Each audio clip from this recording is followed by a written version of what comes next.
Hey guys, and welcome back. It's Meat Department here, and today we're going to be talking about the Warrior and the Stones of the Walking Mountain tier set for PvP, guys, and how you can make the right choices and gearing options to actually get the 4-piece set as soon as you possibly can. Now, I know a lot of people have been lucky with RNG in their weekly vaults where they actually have started accumulating. A lot of people have 2-piece. Some people have 4-piece as well, mixed in with higher level PvE item level gear, guys.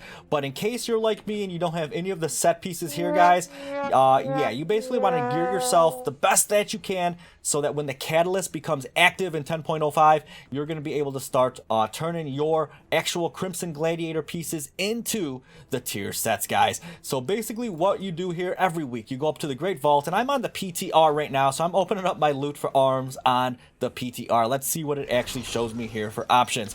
So now, as you see right here, guys, I got the badge of ferocity, I got another badge, and then the cask of Walking Mountain with a slot on it, guys. Wow. So normally you're not going to want to take the helm of this, but I'm going to take it just for today because I'm on the PTR anyways, so it doesn't matter. Let's just go ahead and take it, and because it shows us the set piece as well, so hey, it kind of worked out. But yeah, you basically want to hope that you get one of the tier pieces you actually need to choose in the vault, or one of the Crimson Gladiators pieces that you will be later to convert it to. So we got the helm, and that's definitely not the one I was going to recommend that you guys take. The reason being, guys, if you do PvP, you're going to want to craft the Infurious Helm of Vengeance because it is best in slot, along with the Infurious War Boots of Impunity to take those 2 slots, which means you're going to have the shoulders, the chest, the gloves, and the legs to actually fill with your 4-piece set. Now, the significance of that is, look at the 4-piece set, guys.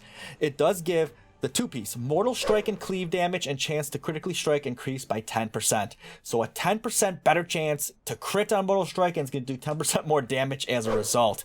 That's huge.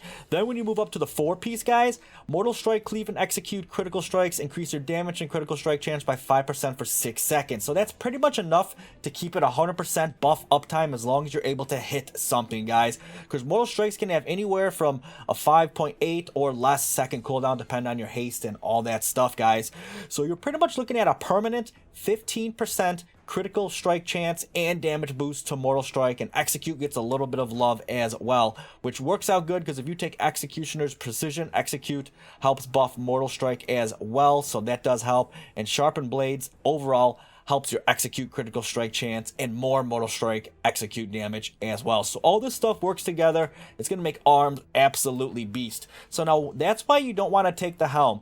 But in the case like that right here where you get a bad vault, and I got one of these on one of my other warrior alts as well, I actually did take the helm because I figured in the temporary short term it might be better to actually swap out this best in slot helm for this. If I was able to get a 2-piece slot a little bit sooner, it might actually justify it.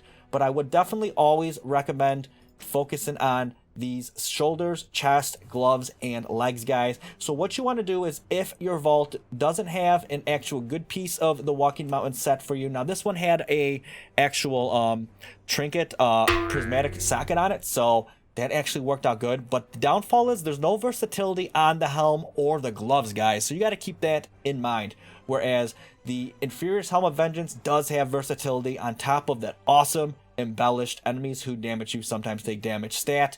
That's why you want to keep that in that slot for that versatility, guys.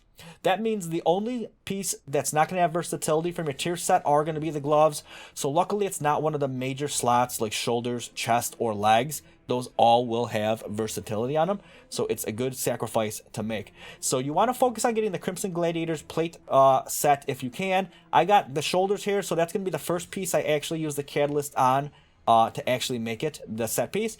But then I'm going to want to get the breastplate, the legs, and the gloves so that I can convert those over, given I don't get any lucky drops in my weekly chests over the next month. Now that would be pretty unfortunate if I don't, but hey, it hasn't happened yet, so it's probably not going to happen then. So that's what you really want to pay attention to, guys. So people ask all the time, what pieces should I get? Ideally, you're going to get the pieces that cost the most conquest out of the vault, but you should be prioritizing the slots that will fill your tier sets. Obviously picking tier first if it is available, but just keep in mind those are the 4 slots you're going to want to go for. Again, I say shoulders, chest, gloves, and legs. You're going to want to craft the boots and the helm, and then get everything else in the Crimson Elite gear that you possibly can, so you can maximize your gains, guys, because man, there are already players with this, and like I said, it's a big damage boost on top of the massive changes to the talent points that are coming in 10.05 I discussed in my last video. You have so many more options now with defensive stance and sweeping strikes baked into the spec, as well as mortal strike getting a 5% damage increase. You got a lot of talent options to actually start adding some bleeds in here, or just maximizing, you know, you could do unhinged and executioner's precision. I threw fatality into this specific spec because I wanted to try it out. All kinds of options. So we're going to do more damage, have more survivability, and having that tier set is going to bring you right up there with the big dogs and be able to dish it out, guys. So that's all I had for today, the recommendations, so you know what pieces you should be picking for your PvP weekly vault for Arms Warrior, guys. So I hope you found this helpful. Leave in the comments below if you have any thoughts or suggestions on gearing up and all of that. But I appreciate you sticking with me, and we'll see you in the next one. Bye-bye.